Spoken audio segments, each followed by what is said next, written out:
हमारे बीच में है रीना बोध जी। रीना बोध जी, आप यहाँ जंतर मंतर पे आई हो, क्यों आई हो, क्या कारण है? हम यहाँ पर समता सैनिक दल द्वारा जो आहन किया गया था, इनके साथ आए हैं। जो नया संसद भवन बन रहा है उसमें बाबा साहब की मूर्ति लगनी चाहिए, जैसे हमारे पुराने संसद भवन में लगी हुई थी, और बाबा साहब के नाम से ही नए संसद का नाम होना चाहिए, क्योंकि वो हमारे संविधान निर्माता है।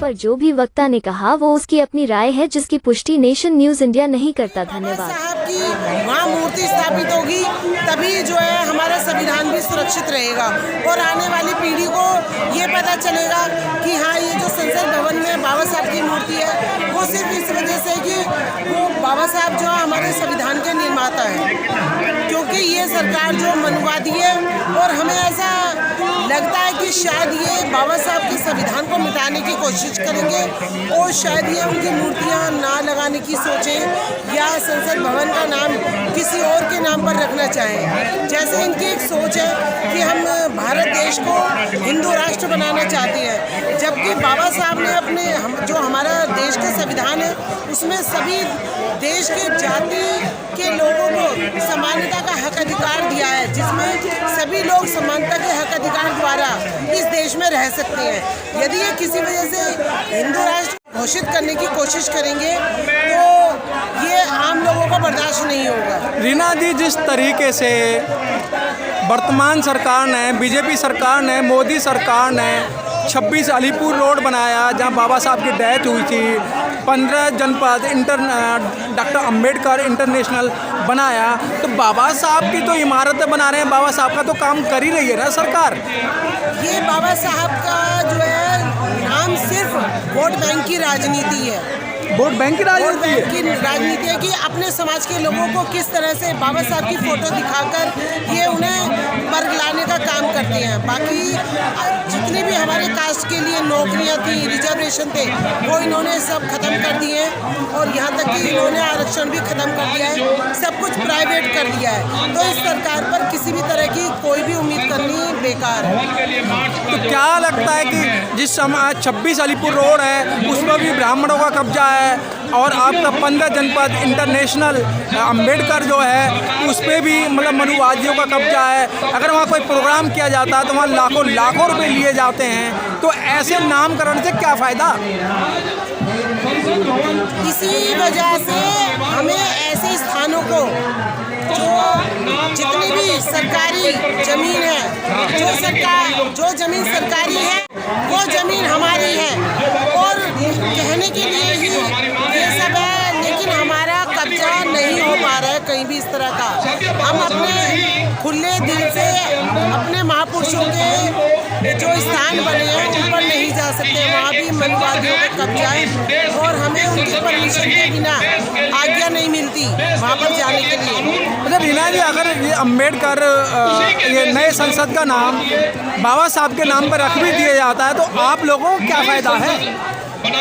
इससे हमें ये फ़ायदा है कि जो हमारी आने वाली पीढ़ी है वो हमारे इतिहास को जानेंगी, और वो देखेंगी कि हाँ, हम लोगों ने अपने महापुरुषों की विरासत को बचाने के लिए कितना संघर्ष किया है, और एक यादगार देश को यादगार लम्हा मिलेगा जब भी वो, जैसे पुराने संसद भवन में बाबा साहब की तस्वीर दिखाई देती है, और हमें महसूस होता है कि हाँ, हम अपने देश में हैं, और बाबा साहब ने जो कुछ किया है वो हमारे लिए किया है, वही एहसास हमारी आने वाली पीढ़ी को भी हो। तो क्या लगता है कि अगर नाम रख भी दिया जाएगा तो उससे फ़ायदा क्या होगा? क्या लोगों को रोज़गार मिलेगा, युवाओं को रोज़गार मिलेगा, महिलाओं को सम्मान मिलेगा? और आज जो लड़ाई लड़ी जा रही है ओल्ड पेंशन के लिए, वो सब जो मुद्दे हैं उन पर पर्दा डालने के लिए काम किया जा रहा है। नए संसद में बाबा साहब की स्टैचू लगाने का उद्देश्य खाली ये नहीं है कि हम खाली नाम चाहते हैं। यदि हमारे बाबा साहब की स्टैचू नए संसद में लगती है तो इसका उद्देश्य है कि हमारा जो देश का संविधान है वो सुरक्षित रहेगा, जो हक अधिकार बाबा साहब ने हम सबको दिए हैं वो सुरक्षित रहेगा। यदि देश का संविधान सुरक्षित रहेगा तो हमें अधिकार भी मिलेंगे और हम उस अधिकार को छीनने वाला कोई नहीं हो सकता। तो बिमलेश जी, क्या लगता है कि मतलब आज इतना बड़ा जो क्राउड है, आज इतनी बड़ी जो भीड़ है, क्या लगता है कि इस भीड़ को देख के वर्तमान सरकार जो है बाबा साहब के नाम पर उस नए पार्लियामेंट का नाम रखेगी? यदि किसी वजह से नहीं रखा तो हम रखवाना भी जानते हैं। जिस तरह से 2 अप्रैल के आंदोलन में हम सारे बहुजन एक हो गए थे, इसी तरह से हम ईद का जवाब पत्थर से देना जानते हैं। तो मैडम, आप तो सरकार को चेतावनी दे रही हैं। चेतावनी की बात नहीं है, हम अपने हक अधिकार के लिए कुछ भी करने को तैयार हैं। अभी तो हम यहाँ पर हजारों की संख्या में हैं। किसी वजह से इन्होंने किसी तरह की कोई छेड़छाड़ की संविधान से या बाबा साहब की मूर्ति को नए संसद भवन में स्थापित नहीं किया तो हमारा सारा बहुजन समाज लाखों की संख्या में संसद को घेरेगा। लेकिन मैडम, आपके जो 131 मेंबर ऑफ पार्लियामेंट हैं, जो बाबा साहब के संविधान के तहत जो रिजर्व से जीत के आए हैं, तो उनकी कोई आवाज़ नहीं आई है। सब मनवादियों के द्वारा बिके हुए लोग हैं, उनका जमीन मर चुका है। वो हमारे समाज की वोट लेकर जीत तो गए हैं, लेकिन उन्होंने अपने समाज के लिए कुछ नहीं किया। तो क्या लगता है कि ऐसे लोगों के यहाँ धरना प्रदर्शन करना चाहिए या नहीं?